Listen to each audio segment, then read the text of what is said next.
નમસ્કાર. દિવસભરના તાજા સમાચારોમાં તમારું સ્વાગત છે. તમારી સાથે હું છું પિનલગીરી ગોસ્વામી. સમાચારો વિસ્તારથી જાણીએ એ પહેલા મહત્વના સમાચારો ઉપર એક નજર. નમસ્કાર મિત્રો. આજે તારીખ 28 ફેબ્રુઆરી 2025 છે. ત્યારે મહત્વની હેડલાઇન્સ ઉપર નજર નાખીએ તો શિવયાત્રામાં બે જૂથ વચ્ચે છૂટા હાથથી મારામારી થઈ. ત્યારે વાત થશે ટ્રમ્પ આડા ફાડતા મોદીનો પ્લાન બી પણ તૈયાર થઈ ગયો છે. ત્યારે વાત થશે કાપડ માર્કેટમાં આગ, વેપારીઓ ધ્રુસકે રડવા લાગ્યા. આગળ વાત થશે ફેબ્રુઆરીના અંતે તાપમાનનું તાંડવ, પિકઅપ વાન રિવર્સ લેતા ખુલ્લી ગટરમાં ખાબકી. ત્યારે વાત થશે હવે ધાબળા રજાઈ સંકેલી મૂકજો, હવામાન વિભાગે કરી છે મોટી આગાહી. ત્યારે વાત થશે પરીક્ષાને ટેન્શન તરીકે નહીં પરંતુ ઉત્સવ તરીકે ઉજવો. ત્યારે વાત થશે BRTS બસ ઇલેક્ટ્રિક થઈ પણ સિટી બસો ખખડધજ જોવા મળી. ત્યારે વાત થશે 16 વર્ષીય દીકરીને બેઝમેન્ટમાં લઈ જઈને વૃદ્ધે દુષ્કર્મ આચર્યું હતું. આગળ વાત થશે ધર્મજ ગામમાં કમળાના વધુ 8 કેસ નોંધાયા છે. ત્યારે વાત થશે લગ્ન તોડવાના 46,000 અને થપ્પડના 4600 રૂપિયા. ત્યારે વાત થશે ગાંધીજી પહેલા નોટ પર કોનો ફોટો છપાતો હતો, જાણી લો આ વિડીયોમાં. આગળ વાત થશે આસામથી લઈને દિલ્હી સુધી ભૂકંપના આંચકા અનુભવાયા છે. ત્યારે વાત થશે અબરામ ખાન બન્યો છે રોકસ્ટાર. ત્યારે આગળ વાત થશે તેલંગાણાના CM વડાપ્રધાન નરેન્દ્રભાઈ મોદીને મળ્યા હતા. હવે મિત્રો સમાચારો વિસ્તારથી. તેલંગાણાના મુખ્યપ્રધાન રેવંત રેડ્ડીએ બુધવારે PM નરેન્દ્રભાઈ મોદીને મળ્યા. આ મુલાકાત દરમિયાન તેમણે હૈદરાબાદ મેટ્રોના બીજા તબક્કાને મંજૂરી આપવા વિનંતી કરી. આ સાથે રાજ્યના આર્થિક વિકાસ માટે જરૂરી અન્ય ઘણા મહત્વના માળખાકીય પ્રોજેક્ટને તાત્કાલિક મંજૂરી આપવાના મુદ્દા પર ચર્ચા કરવામાં આવી, જેમાં હૈદરાબાદમાં મેટ્રો કનેક્ટિવિટી વિસ્તારવાની તાત્કાલિક જરૂરિયાત પર ભાર મૂકવામાં આવ્યો હતો. મિત્રો અન્ય મહત્વના સમાચારની વાત કરીએ તો અબરામ ખાન બન્યો રોકસ્ટાર. આર્યન ખાન અને સુહાનાની જેમ નાનો દીકરો અબરામ ખાન પણ ખૂબ જ લોકપ્રિય છે. લોકો તેની સુંદરતાના દીવાના છે. તે દર વખતે પોતાના સ્મિતથી લોકોના દિલ જીતવામાં સફળ રહે છે. હવે તાજેતરમાં અબરામ ખાન ફરી એકવાર સમાચારમાં આવ્યો છે. અબરામ ખાનનો એક વિડીયો સોશિયલ મીડિયામાં ઝડપથી વાયરલ થઈ રહ્યો છે. આ વિડીયોમાં લોકોને અબરામની છુપાયેલી પ્રતિમા પર જોવા મળી હતી.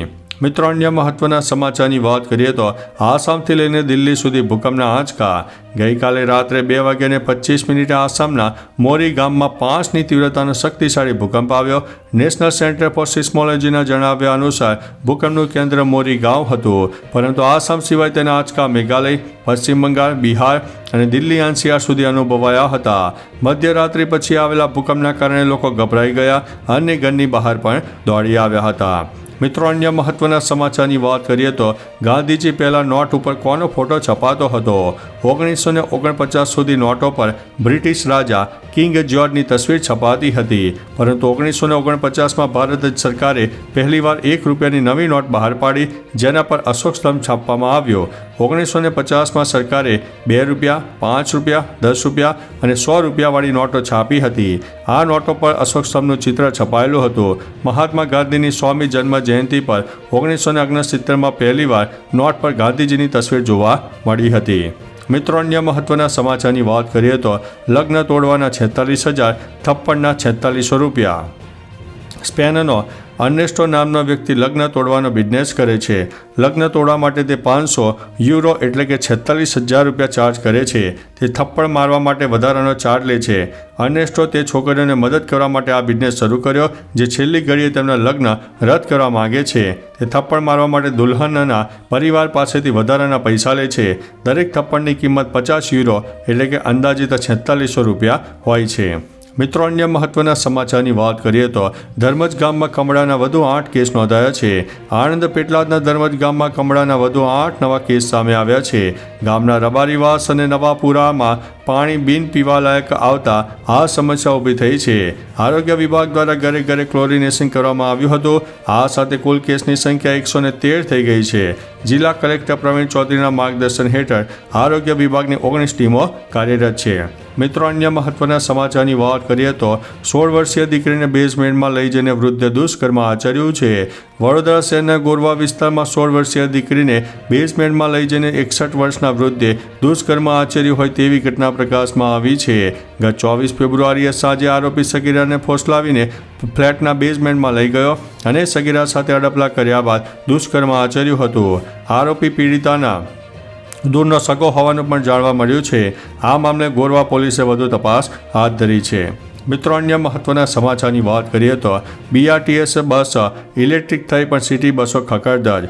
સુરતના ઉત્તરાયણ VIP સર્કલ નજીક રોડ પર ચાલી રહેલી સિટી બસનું એક ટાયર અચાનક નીકળી ગયું. ટાયર નીકળી જતાં બસ રસ્તા સાથે ઢસડાઈને બંધ પડી ગઈ. સદનસીબે આ ઘટનામાં કોઈ જાનહાનિ થઈ નથી અને રાહતનો શ્વાસ લોકોએ લીધો હતો. અત્રે ઉલ્લેખનીય છે કે સુરત શહેરમાં BRTSની તમામ બસો ઇલેક્ટ્રિક કરી દેવામાં આવી છે. જોકે સિટી બસો હજુ પણ ખખડધજ હાલતમાં ચલાવવામાં આવી રહી છે. મિત્રો, અન્ય મહત્વના સમાચારની વાત કરીએ તો પરીક્ષાને ટેન્શન તરીકે નહીં પરંતુ ઉત્સવ તરીકે ઉજવો. ગઈકાલથી ધોરણ 10 અને 12ની પરીક્ષા શરૂ થઈ ગઈ છે. 14 લાખથી વધુ વિદ્યાર્થીઓ પરીક્ષા આપી રહ્યા છે. શિક્ષણ મંત્રી પ્રફુલ્લ પાનસેરિયાએ વિદ્યાર્થીઓને શુભકામના પાઠવી. તેમણે વિદ્યાર્થીઓને કહ્યું કે પરીક્ષામાં સંપૂર્ણ ધ્યાન આપજો અને પરિણામની ચિંતા કર્યા વગર લખજો. તેમણે કહ્યું કે પરીક્ષાને ટેન્શન તરીકે ન જોવી જોઈએ પરંતુ એક ઉત્સવની જેમ ઉજવણી કરવી જોઈએ. મિત્રો, અન્ય મહત્વના સમાચારની વાત કરીએ તો હવે ધાબળા રજાએ સંકેલીને મૂકી દેજો. હવામાન વિભાગ દ્વારા ફરી એકવાર ગુજરાતના વાતાવરણને લઈને આગાહી કરવામાં આવી છે. જેમાં જણાવ્યું છે કે કચ્છમાં યલો એલર્ટ જાહેર કરવામાં આવ્યું છે. તેમજ આગામી સમયમાં 2 થી 3 ડિગ્રીનો વધારો થવાની સંભાવના છે. તેમજ જે દરિયા કિનારાનો વિસ્તાર છે ત્યાં તાપમાનમાં વધારો થશે. તાપમાનમાં ગરમીનો વધારો થતાં સાવચેતી રાખવી પડશે. તેમજ અમદાવાદ અને આસપાસના વિસ્તારોમાં ઉચ્ચતમ તાપમાન 35 ડિગ્રી તાપમાન નોંધાશે. મિત્રો, અન્ય મહત્વના સમાચારની વાત કરીએ તો પિકઅપ વાન રિવર્સ લેતા ખુલ્લી ગટરમાં ખાબકી હતી. કીમ માંડવી સ્ટેટ હાઈવે પર નવાપુરા વિસ્તારમાં એક પિકઅપ વાન ખુલ્લી ગટરમાં પડવાની ઘટના સામે આવી. પિકઅપ વાન ચાલક રિવર્સ કરી રહ્યો હતો ત્યારે રસ્તાના ઢાળને કારણે વાહનનું ટાયર ગટરમાં ફસાઈ ગયું હતું. પરિણામે આખી પિકઅપ વાન ગટરમાં પડી ગઈ હતી. આસપાસના રાહદારીઓ તાત્કાલિક ઘટના સ્થળે દોડી આવ્યા હતા અને ચાલકને સુરક્ષિત રીતે બહાર કાઢ્યો હતો. મિત્રો, અન્ય મહત્વના સમાચારની વાત કરીએ તો ફેબ્રુઆરીના અંતે તાપમાનનું તાંડવ. ગુજરાતમાં હાલ ગરમીનું પ્રમાણ વધી રહ્યું છે. ઠંડીનું જોર ઘટી રહ્યું છે. સાથે સાથે દરિયા કિનારાના વિસ્તારમાં ભેજને કારણે બફારાનું પ્રમાણ પણ વધ્યું છે. જેથી હવામાન વિભાગે આગામી 48 કલાક માટે રાજ્યના સમગ્ર દરિયાકાંઠા વિસ્તારમાં યલો એલર્ટ જારી કર્યું છે. દરિયાની સપાટીથી 50 કિલોમીટર જમીન તરફના વિસ્તારમાં સાવચેતીના ભાગરૂપે યલો એલર્ટ આપવામાં આવ્યું છે. મિત્રો, અન્ય મહત્વના સમાચારો પર નજર નાખીએ તો કાપડ માર્કેટમાં આગ. વેપારીઓ ધ્રુસકે રડી પડ્યા છે. સુરતના ટેક્સટાઇલ માર્કેટમાં આગે વેપારીઓને રડાવી દીધા છે. આ આગમાં તમામ વેપારીઓની દુકાનો બળીને ખાખ થઈ ગઈ છે. જેના કારણે વેપારીઓની હાલત કફોડી બની છે. એક વેપારીએ જણાવ્યું હતું કે રાત્રિના સમયે લાગેલી આગ સાંજના સમયે કાબૂમાં આવી હતી. આ આગની ચપેટમાં 853 દુકાનો સળગી ગઈ હતી. આગમાં અંદાજિત 300 થી 400 કરોડ રૂપિયાનું નુકસાન થયું છે. આગના કારણે ચારે બાજુ ધુમાડાના ગોટે ગોટા ફેલાઈ ગયા છે. મિત્રો, અન્ય મહત્વના સમાચારની વાત કરીએ તો ટ્રમ્પ આડા ફાટતા મોદીનો પ્લાન બી તૈયાર. અમેરિકાએ ભારતથી મોઢું ફેરવી લીધું. ટેરિફ વિઝા, અદાણી, ઘૂસણખોરો જેવા મુદ્દો ભારતને ઘેરવા લાગ્યું છે. અમેરિકા ભલે ભારતનું નાક દબાવે છે પણ ભારતે ડિપ્લોમસી પ્લાન માટે બી તૈયાર કરી રાખ્યો છે. કતારના અમીર શેખ તમીમ બિન હમાદ અલ થાનીએ ભારતને આમંત્રણ આપ્યું છે. તે ગયા અઠવાડિયે જ્યારે આવ્યા ત્યારે વડાપ્રધાન મોદી પ્રોટોકોલ તોડીને તેમને એરપોર્ટ રિસીવ કરવા ગયા હતા. ભારત અને કતારના સંબંધો મજબૂત બને તેમાં ભારતની ભલાઈ છે. મિત્રો, અન્ય મહત્વના સમાચારની વાત કરીએ તો શિવયાત્રામાં 2 જૂથ વચ્ચે છૂટા હાથથી મારામારી થઈ. વડોદરા શહેરમાં ભવ્યથી ભવ્ય શિવજીની સવારી નીકળી. વાસ્તે ગાસ્તે નીકળેલી શિવજી કી સવારીમાં મોટી સંખ્યામાં ભક્તો ઉમટી પડ્યા. પ્રતાપનગર ઋણ મુક્તેશ્વર મહાદેવ મંદિરના પટાંગણમાંથી નીકળેલી શિવજી કી સવારીમાં સોનાલી મઢેલા નંદી પર સવાર શિવ પરિવારે ભારે આકર્ષણ જમાવ્યું. બીજી તરફ શિવજી કી સવારી દરમિયાન યાત્રા દરમિયાન 2 જૂથો વચ્ચે છૂટા હાથથી મારામારીની ઘટના પણ બની હતી. તો ચાલો મિત્રો, ફરીથી દેશ અને દુનિયાના સુપરફાસ્ટ સમાચાર લઈને મળતા રહીશું. ત્યાં સુધી અમને રજા આપશો. નમસ્તે.